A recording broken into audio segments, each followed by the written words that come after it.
All the time, our God is good.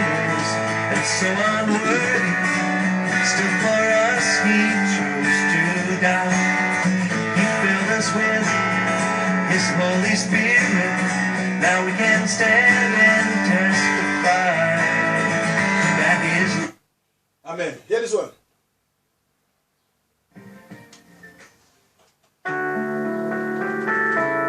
Okay. God is good all the time. He will make us to be safe and sound. He provides for us. He keeps us. Now hear this other one. When we walk with the Lord. When we walk with the Lord. In the light of His word. Oh, hallelujah. What a glory He shares on our way. Hallelujah. While we do His good. He abides with us. He abides with us still. Amen. And with all who will trust and obey. Hallelujah. Trust and obey. Glory. For there's no other way to be happy in Jesus but to trust and obey. Amen.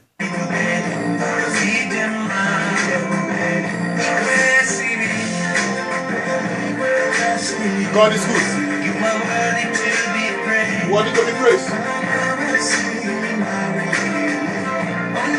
Amen. Amen. God bless you. Welcome. Welcome.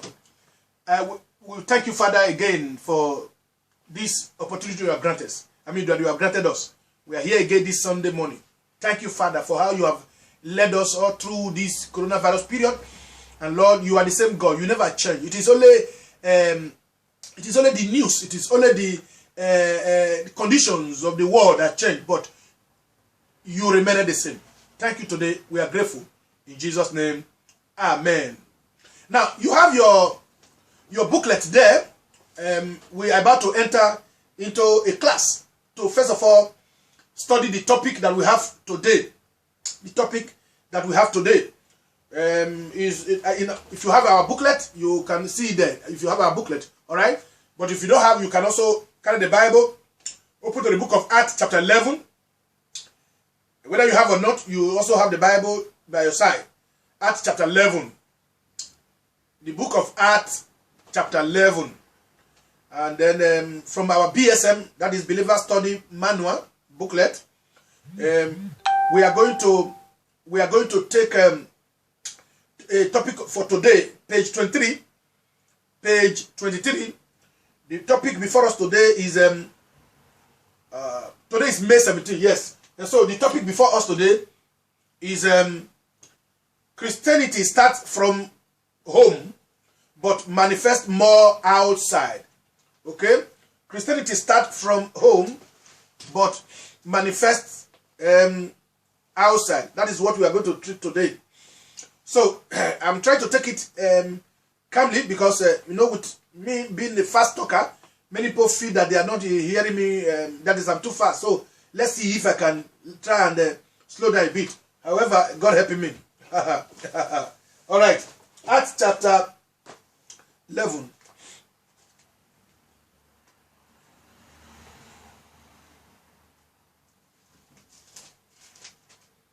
Acts chapter 11. I'll take.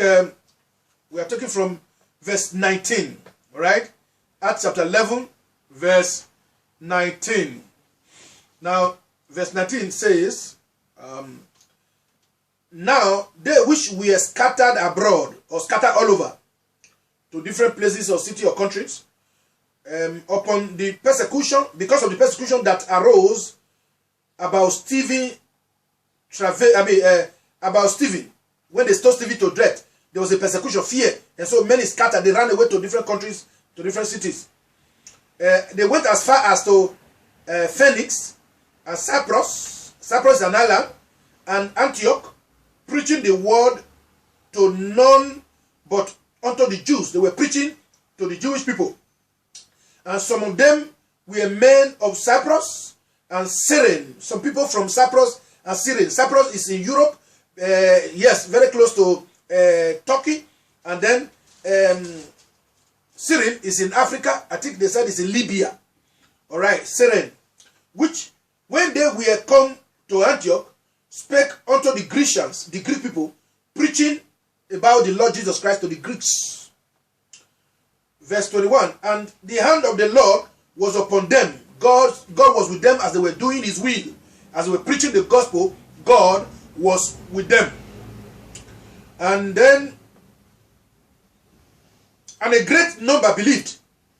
Great number believed and turned unto the Lord. Many people believed as they preached Jesus Christ to them, and they came and surrendered their life to Jesus Christ. 22. Then tidings of these things came unto the ears of the church which was in Jerusalem. So, as they were doing this one, some people that still remain in Jerusalem, the few brethren remaining there, they heard of that. They were happy. And they sent forth Barnabas, that he should go as far as Antioch. They sent Barnabas to go and meet them in Antioch. 23, who, when he came and had seen the grace of God that was upon them, he was glad. Barnabas that they sent was glad, and exhorted them all. He encouraged them all, that with the purpose of heart they should they should cleave unto God, or draw near to God with the purpose of heart. That is, they should wholeheartedly surrender their life to God for the purpose of the gospel. The purpose of the gospel is that we might believe on the Lord Jesus Christ and that our soul might be saved. The purpose of the gospel is not to make us rich financially. It's not for miracle. Miracle is to help us understand or draw closer to God. But the purpose of the gospel is not because of miracle, but because of the salvation of our soul. That is the purpose. Every other thing are added. Miracles are added. Material blessings to be rich and the rest of that, they are added. Of course, you should know that even those who are not Christians are even richer. They can get rich anytime for whatever reasons, for whatever means. So it is not because you are a Christian that make you rich. And so we don't come to church because we want to be rich. We don't come to Jesus because we want to be rich. We come to Jesus because we want to be saved. We want to have eternal life in us. We want to have the kingdom of God in our lives. And so when we do that, every other thing that we are doing, God will allow us to get them in peace. God will allow them to get them to have the joy of the Lord in us, and so comfortably. So that is the thing. First, the purpose of heart that we should have for coming to church is that our soul might be saved.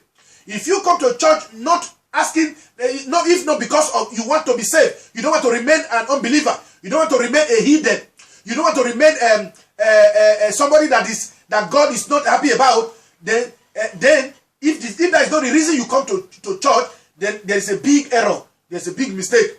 That is the reason for anybody to become a Christian. If you don't have that purpose in your heart, then every other thing is just a joke. Every other thing is just a fun fair, which is not real, which is not supposed to be. God help us. In Jesus' name. Amen. And so, verse 24 says, for he was a good man, Barnabas, and full of the Holy Ghost and faith. Remember, the Bible says he was a good man.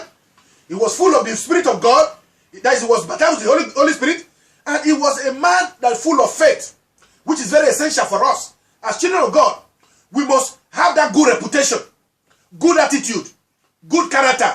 Then we must be filled with the Holy Spirit. We must be filled with the Holy Spirit. And then 3, we must have faith. We must have faith. If we have faith, we can move mountains. If we have faith, we can overcome any situation. If we have faith, we can endure any trial, any persecution, or any problem that comes, because we are Christians. We can overcome. So, children of God, we need to have good reputation, to have good name. God, the Bible says a good name is better than riches. A good name is better than riches. Now, not pretending to be good. No. But read whatever you do, the way you do them should be able to be should be able to show that you are somebody who have the fear of God, somebody who really mean well, somebody who does not banish you, somebody who really humble him or herself, somebody who is humane. All right. So those are very essential. And then you should have the Spirit of God in you, and also you should have faith. You should have faith in you. They are very essential. Praise God. And then 21st say, then departed Barnabas to Tarsus for to seek Saul. After he finished in Antioch, he went to Tarsus to go and meet Apostle Paul. But that time he was not yet an apostle. All right, okay. He was still working on working on, because he was just new convert then. 26. Acts 11 now 26. And when he had found him, he brought him unto Antioch. And it came to pass that a whole year they assembled themselves with the church and taught much people. And the disciples were called Christians first in Antioch. May God bless the reading of his word in Jesus' name. So after he saw, because he left Antioch to go and meet, to go and look for Saul, who became Paul, who is now Paul, to bring him to Antioch, so that both of them might be there, and they begin to teach the word of God, begin to pray, begin to fellowship together for 1 year. Remember, he was sent from Jerusalem, from the church in Jerusalem, because it was only Jerusalem there was a church then. Immediately Jesus left the church that Jesus uses his life to initiate the gospel of God's kingdom, the life of God's kingdom. And so Paul, Barnabas and Paul now went back to Antioch and begin to exhort, begin to encourage, begin to preach the gospel of the Lord Jesus Christ to them. May God bless his word in Jesus' name. Amen. Now, if you are just coming in, God bless you. Welcome. Now, we are talking about Christianity starts from home, but it manifests more outside. Christianity starts from home, but it manifests more outside. All right. Now, as I'm here now, I'm here alone. As I'm here now, I'm here alone. If you are there now, as you are there now, you may not be there alone with your children, with your wife, your husband, or neighbors around you in your parlor. As you are listening to me now, if that is what you are doing, when you are at home, that is where Christianity need to initiate. I repeat, when you are at home, that is where Christianity need to start, initiate. If you are a Christian, you need to start from where you are.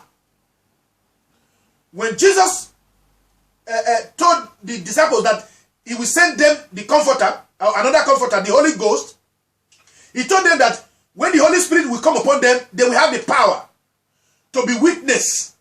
That is, to represent him and to testify, to talk about him to the people. And he said that they will start in Jerusalem and other places. That is to say, even though they are going to go out to other places, but they have to start from their home. They have to start from their city. They have to start from their house. So Christianity starts from your home. Now, when I mean your home now, I'm not talking about only your house. I'm talking about your house. No, first of all, I'm talking about your heart, then your house, your home, that is your family, and then your community. That is where Christianity starts from. And then also, when you move out from your city, move out from your house, from your home, from your city, to other places, it begins to manifest that you are a child of God.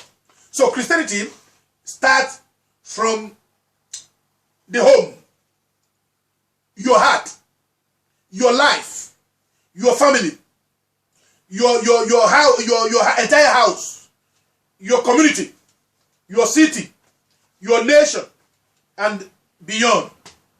That's where Christianity starts from. Take note of that. Christianity starts from your home.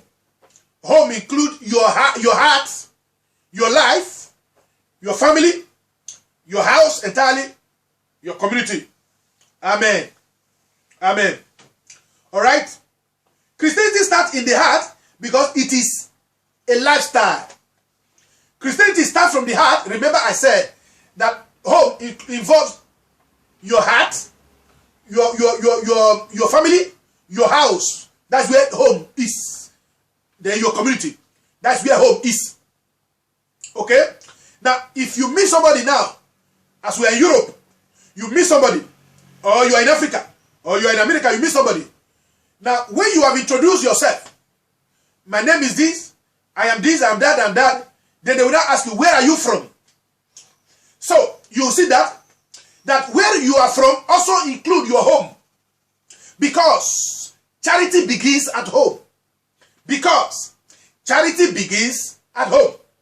Now, charity means love. Charity means character or manner. The way we look at it is that charity is character. Charity is manner. Remember, when you are also involving in charity, it means you are doing good to people. That's charity. When you are giving out, helping people, that is charity, the work of charity. It means that you have a good manner. It means that you have a good character. It means that you have a good behavior. Then, that is from your heart. Good manner starts from the heart. Good character starts from the heart. Good character starts from inside of you, and then it comes out with your mouth and with your actions or decisions. You understand that? And so, what comes out of you, the Bible says, Jesus said, out of the abundance of the heart, the mouth speak. Out of the abundance of the heart, the mouth speak. If you see somebody that is always cursing and cursing, that is what his heart is. If you see somebody that is always using mouth to condemn people, spoil people's life, that is how the heart of the person is. If you see the kind of joke, people always joke, that is what is in the heart of the person. Out of the abundance of the heart, the mouth speak. When somebody is drunk and is full, and then you begin to vomit, oh, because the heart is full of alcohol. God help us in Jesus' name. So, Christianity starts from the heart because it is a lifestyle. Now, Christianity is a lifestyle. That is why it is called Christ-like Christianity. Christ-like Christianity or Christianity. Now, look at it. We call it Christianity, but it is what Christ. Christianity. In other words, behaving like Christ. Oh my God. Christianity. Behaving like Christ. Now, that is to say, your lifestyle, the way you now pattern your life is like Jesus. The way you now live your life is like Jesus. You are taking the example of Jesus. You are taking the footstep of Jesus. So Christianity is a lifestyle. Alright? So when you say you are a Christian, what example are you giving? When you say you are a Christian, what character are you showing? When you say you are a Christian, what do you say? How do you say them? What do you do? How do you do them? How do people see you? How do you even, you yourself, see yourself? How do you think that God see you? And then, how do you think that the devil see you? It's all encompassing. So, Christianity is a lifestyle. In the home, and manifest in the entire community. So, it's a lifestyle that starts in the home. It's the character, the charity that starts inside you. And start and show to people in your house. Christianity is the type of life you live based on what is coming out of you, and then to other people, your children, your wife or husband, your brothers or sisters or people around you, and then the people you meet in your city and inside a bus or inside the airplane or anywhere you go. So Christianity starts from the home, from your heart, from your house, from your family, and then beyond. Hallelujah. Now, it is not really in the church hall we are to show Christianity, okay?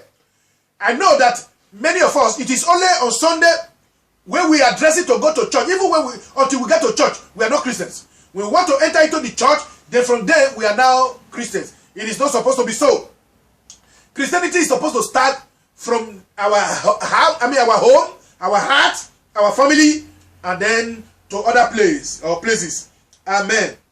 And so the church hall is only a place to fellowship with others. The church hall is a place, just like as you are hearing me now, as we are talking together, as you are listening to me now, we are fellowshipping together now from this social media because of this corona situation. Is a place for us to fellowship together. Church, a church hall. I mean, the building is a place where we can fellowship together, where we can interact, where we can relate, where we can communicate, where we can talk to each other. And then it is a place to listen to each other's testimony. The church building, not inside our heart now, because what makes that building a church is because of me and you, that is a Christian who used to go there. So, but the physical church, which is the church hall, is a place we fellowship with each other, communicate, relate, interact, and then it's a place to listen to each other. That is why it is essential that we come together. I believe by the grace of God, from next Sunday, in this part of Europe, maybe we will be able to go to church hall to begin to fellowship together. But that does not change anything from who we are supposed to be. So, we are supposed to be Christians, whether we are in the church hall or we are not in the church hall. Because it starts within us. The kingdom of God starts from us. Not going heaven that make us the people of the kingdom. The people of the kingdom start living like people of the kingdom. With the way we live, with the way we talk, with the way we do things. Hallelujah. And so, church is a place to fellowship together with each other and a place to listen to each other's testimony. When you share your testimony, when I share my testimony in the church, in the same congregation, or even from a line like this, it will encourage you. When you say your own, it will encourage me. When you sing, it will inspire me. When you teach, it will inspire me and make me to also want to do better things. So that is the reason for a physical church hall. A place to encourage each other. So if a church is not a place where you get encouragement, if a local church, when you always go there, it does not encourage you, you are not supposed to be there. Go and find a place where you can be encouraged. A church is a place where you can be encouraged, where you can learn, where you can share, where you can relate with people. If a place you call a church, you no encouragement there at all, you don't learn there, you don't communicate there, you don't share there, then it is not a place you are supposed to be. God help me. So, it's a place we learn together and take instructions. A local church. A church is a place we learn together and take instruction. Take instruction from our leaders. Now, if anybody in the world must be people who are obedient to leaders, Christians are supposed to be number one. Christians are supposed to be number one. That is why it baffles me these days that people can talk to president, governors anyhow in the name of social media and all the nonsense. No, Christians, we are not supposed to be cursing, not to even talk of cursing our leaders, insulting them. No, but does that mean that we should not talk? No, we can talk. We can tell them this thing you are doing, sir. We don't like it. This thing you are doing, man, it is not good. Look at what the Constitution says. Look at what it's supposed to be. That is what you are supposed to say. But to be cursing president, cursing governor, and as a Christian, brethren, it is not good for you. Let us stop it. God help us. Amen. Amen. So, we take instruction from each other in the church. Now, Christianity is lived mainly outside the wall of the church, or where we celebrate our faith, but faith is lived outside the church wall. Amen. Christianity is lived mainly outside the wall of the church. You hear that? So, when we hear the word of God, we learn, we encourage each other, we share the testimony with each other. Then when we now go out, we'll be able to represent God. Now, if you are only a Christian inside the church, that is not Christianity. We are Christians in the church, and then we should be Christians outside. Now, we are Christians inside our heart, then we should be Christians in the way we do things. And so when we now go out, after hearing testimony in the church, after learning in the church, after praying in the church, after encouraging each other in the church, when we now go outside, we should be able to show those things that we learn. We should be able to make people to see through us that we have God. People see God through us. and see how good God is, and see how the word of God can change lives. So that is very essential as people of God. God help us in Jesus' name. And a champion is not made where he won, or appointed a leader where he won, but where he withstand his enemies. You understand that this analogy is an example I'm giving here. That when you say you are a champion, when you say you are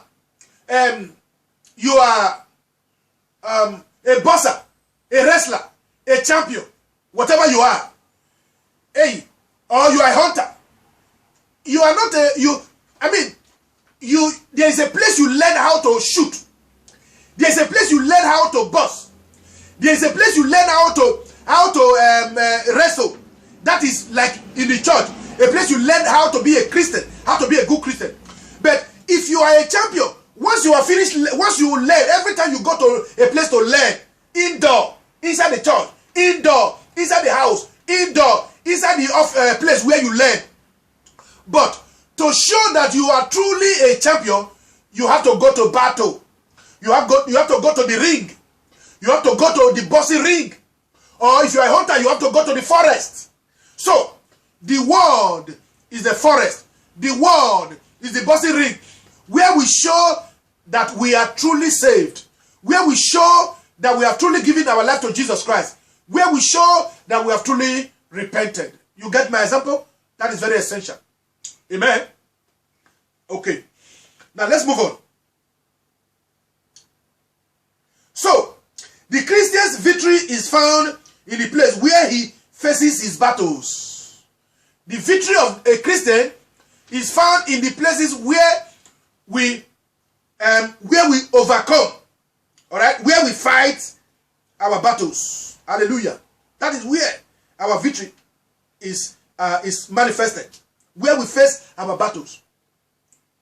Now, if you are a Christian in the church or a Christian at home, but you are not a Christian in the street or in the community or in the market or in the bus or in the school or in the company or workplace, then it is not good at all. When the brethren left Jerusalem, and some went to Antioch, and some went to Syria, some went to Cyprus and the rest of that, those who were in Antioch, people in Antioch saw them the way they were behaving. They said, you are like Christ. So that is what Christianity is. Do people see Christ through you? Do people see Christ through you? When they see you, do they really say that you are a Christian? Do they really think or believe that you are a Christian? And so that is essential. That is what we are learning here. That God help us so that our charity that begins at home should manifest properly outside. The Christianity that we receive, or the Christianity that we are, the Christians that we are, the life of Christ that we receive should manifest in our life, both at home and anywhere we go. Amen. Glory to God. Now, the life we live anywhere matters to our walk of faith as Christians. Yes, the life we live anywhere or everywhere matters in our walk of faith. You remember the other time I told you that Christianity is a journey. Christianity is a journey. That is why we call ourselves pilgrims. We are travelers going from Egypt to the promised land. And so it's a journey. That is why it is called the walk of faith. Christianity is a life of faith. Faith in Christ. And faith is an act. Faith is an action word. Faith is moving. And so we are moving. Christianity is moving from this present world to the eternal world, to the word of God, to the kingdom of God, the word of God. Amen. So, what we do reflect our attitude and character, like the way alcohol manifests itself. So what we do reflect our attitude and our character. Anything you do, brother, anything you do, sister, whether to your children or to your brothers or to your neighbors, whether in the church or anywhere, it shows the kind of attitude you have. It shows the kind of character you have. It shows the kind of thing you claim you are. Whether you are wrong or right. God help us. God help us. Hallelujah. Amen. We are not expected to be in certain companies. Christians are not supposed to be in every group. There are some group of people or group of gathering we are not supposed to be. Alright? Like the companies of drunkards. We are not supposed to be in the company, in the midst of drunkards. No. That is not your place. That is not your home. That is not your society. That is not your group. You are not going to hate them. If you go there, you go preach to them and go away. But to sit with them while they are wine barbers, beer barbers, alcoholics, then it doesn't take good of you. The same thing when you go to a place where they are planning to kill, where they are planning to rape, where they are planning to use evil things against people, where they are planning to lie against people. You are not supposed to be there. If you are there, it's a mistake, it's an error. Then it shows it shows whether you are truthful or not. God help us. So you can't go in the company of drunkards or prostitutes or gamblers, all those that gambles, fraudsters, 419. Like I told us the other day, you cut ticket online and you want to make it easy for yourself. And the people that own the ticket, that own the money, they are crying. Then you are not a child of God. Something is wrong with you. And then, what about people that wild party? People that love party, and all these kind of ungodly party, fighting and all the rest. We are not supposed to be there. God help us in Jesus' name. Now let's remind ourselves about let's remind ourselves about what the Word of God says here. The Word of God told us what the Word of God told us in Psalm chapter 1. The book of Psalm chapter 1. Look at what it says. It says, blessed is the man that does not walk in the counsel of the ungodly, in the group or advice or things of the ungodly, nor stand in the way of sinners, nor sit in the seat of the scornful. But the one that whose delight is in the law of the Lord, that is the word of God, and his law doth he meditate day and night. He thinks about the word of God all the time. 3. And he shall be like a tree that is planted by the rivers of water, that has brought forth its fruit, and at every given season. His leaf shall not wither, and whatsoever he doeth shall prosper. Verse 4.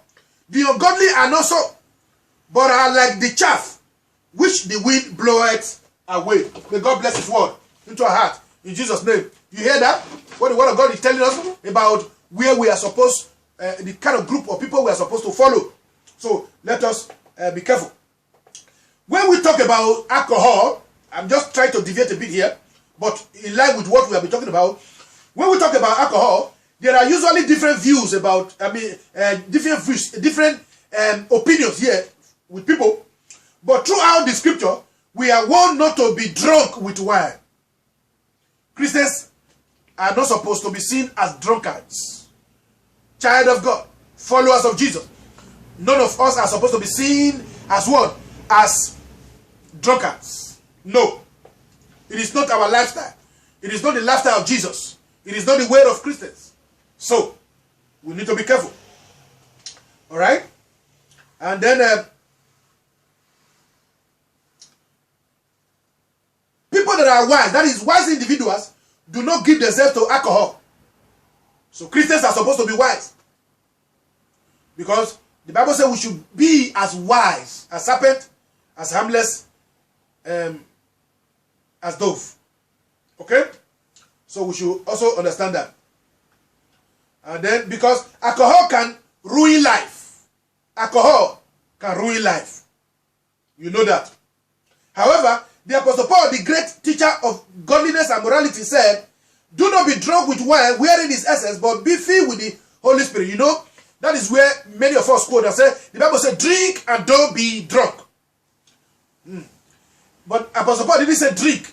He says, do not be drunk with wine wherein is excess. That is to say, don't be a drunkard. That is what he says. Okay? However, also, that is according to Ephesians chapter 5 verse 11. But he also told the young evangelist Timothy to take a little wine for the sake of his stomach. You know, we also quote this and say, but he told Timothy to drink wine. He didn't say, Timothy, be drinking alcohol. No. He said, take a little wine for the sake of your stomach problem. For the sake of your sickness. That is to say, it was talking about medication where alcohol is used to mix it because of the medicine that the person is using it for. That is a peculiar case. Do you want to be having stomach problem? So don't lay hold on that and begin to use it to ruin your life by being alcoholic. No, it is not good for us. When you read the book of 1 Timothy chapter 5, verse 23, you will see that. Listen, note that the little alcohol recommended here for young Timothy was not a thing of pleasure or for stimulation. As people have it today.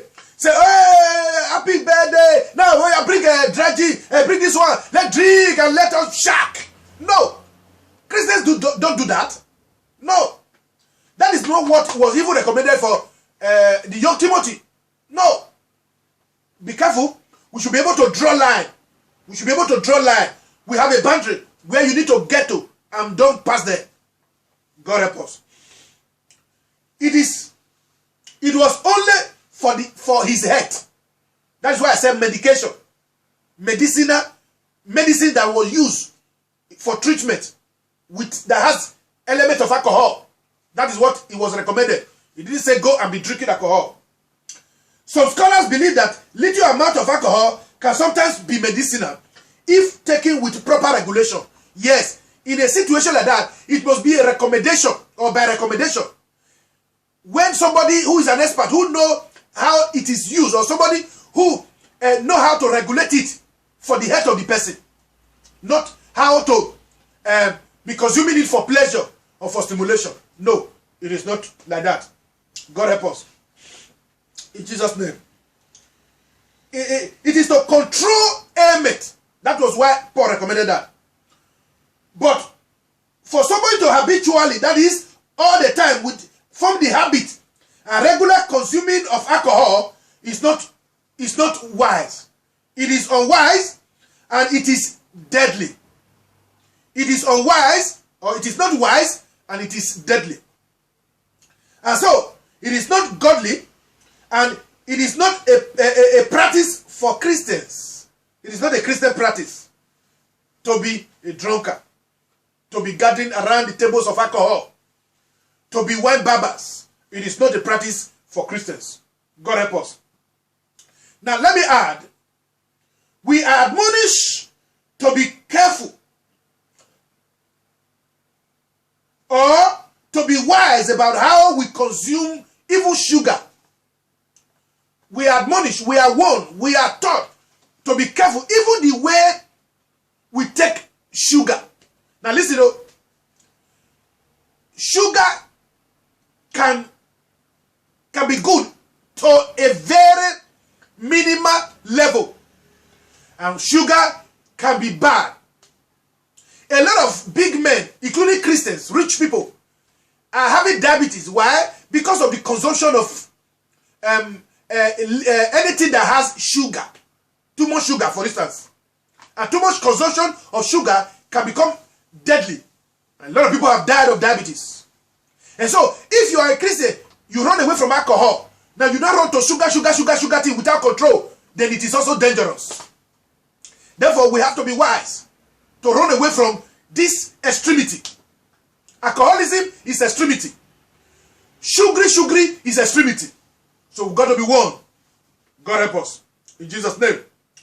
Wise people learn how to reduce or regulate the amount of their sugar intake. If you are wise, you learn how to reduce the amount of your sugar intake. So don't say, because I'm a Christian, and you can consume anything that has sugar. Hey, this one, hey, very sweet. Hey, you cannot take bitter leaf. You cannot eat bitter leaf soup. You cannot drink something that is bitter that can reduce your level of sugar based on the kind of food you eat. Then you are going on the path of health, of bad health condition. Therefore, we need to control it. We need to control it, because too much intake of sugar, like alcoholism, is also very bad. It is also very harmful to life.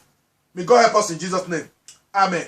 So, with this lesson, I have to conclude it like this, but let us know that Christians need to be wise. We Christians, we are supposed to be wise. You see how the Bible used serpent and dove to describe how Christians ought to be. Dove is a gentle kind of bird, very gentle. All right? Dove is a very gentle kind of bird. That is why when people want to draw a picture of the Holy Spirit, they use white dove. Why? Because the day Jesus was baptized, when the Holy Spirit came, what was resting upon his head, as John the Baptist saw it, was a shape like a dove, like a white dove resting on him.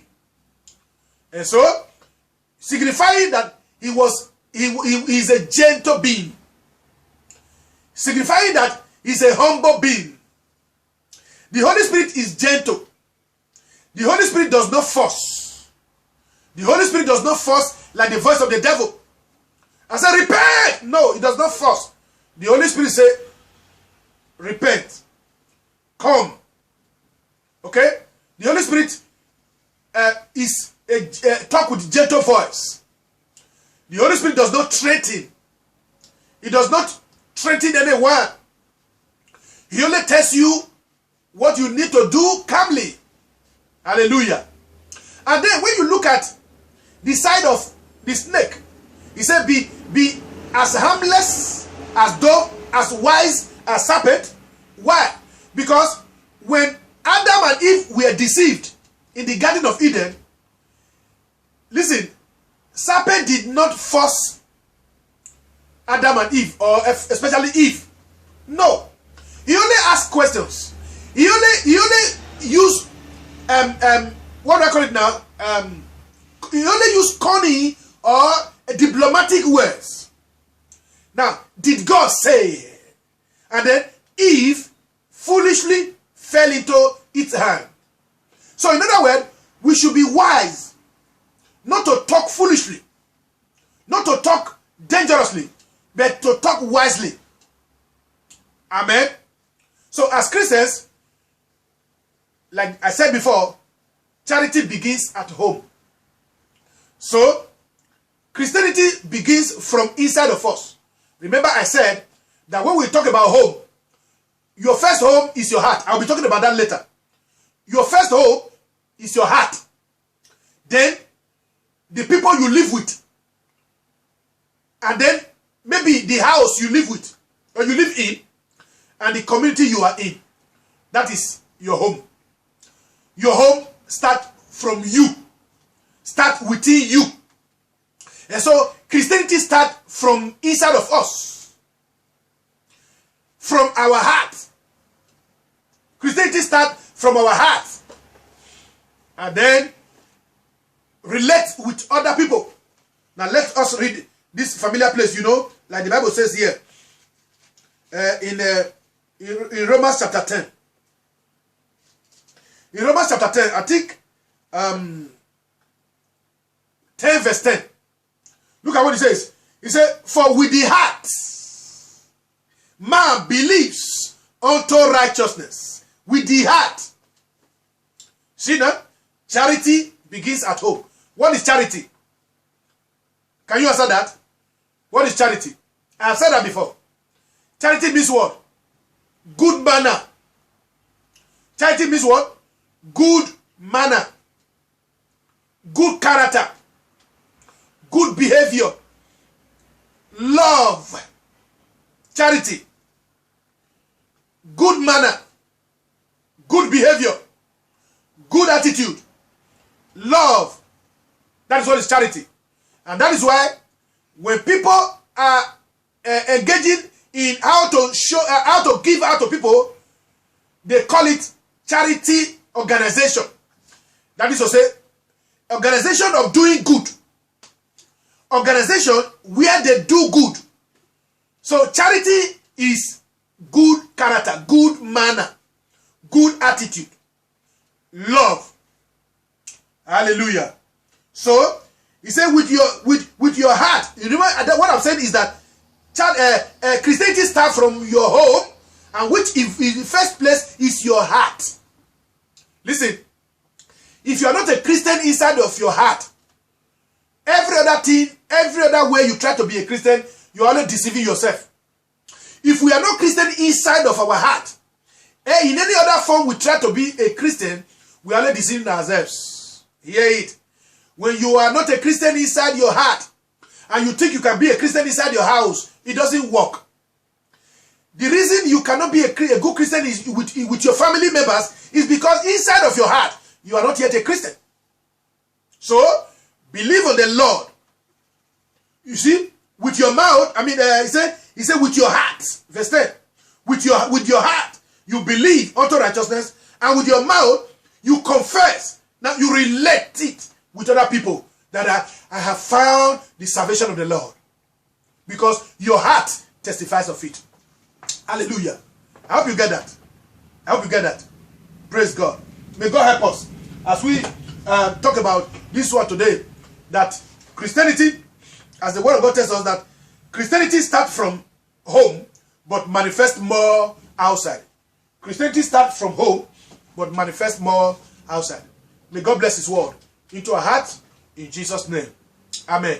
You know, after a lesson like this, we are supposed to ask questions, but because it's an online lesson now, you may not be able to you may not be able to ask any question.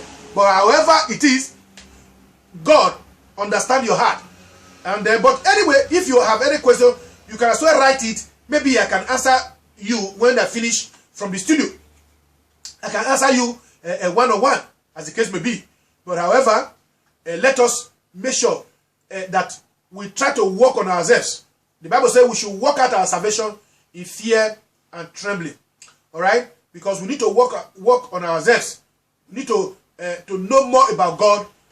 By so doing, we know more about ourselves, and decide that any side of us that we are not doing well, so that we can work on ourselves, so that we can become better people, so that we can become people that are waiting for the coming of our Lord Jesus Christ.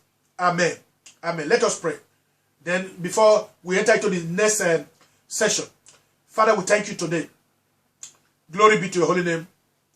Thank you for this lesson that you use your instrument, your servant, to prepare, and you speak through your servant, oh God, to us today. And Lord, Father, each time we have your word like this, it pricks our heart. We try to we try to humble ourselves to learn more in order to be better Christians, and also to remain Christians. Many of us are already doing well, but we don't want to fall apart. We don't want to backslide. We don't want to run away. We don't want to fall away from the grace. And so that is why we continue to hear your word every time. Because the entrance of your word giveth light and giveth understanding to the simple. And so, and your word said, the word have I hidden in my heart, that I might not sin against thee. For the word is sharper than two-edged sword. Oh God, help us, Heavenly Father, that your word remain in our heart.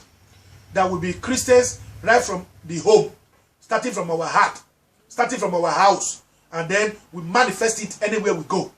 Faithful Redeemer, in Antioch, the brethren were called Christianity, Christ-like, and which become Christianity. That is, behaving like Christ, living according to the example of Christ. Help us, oh God, to be able to live like the examples of Christ. Hallelujah. Amen. Now, in the interlude, let's listen to another gospel. Amen. Amen.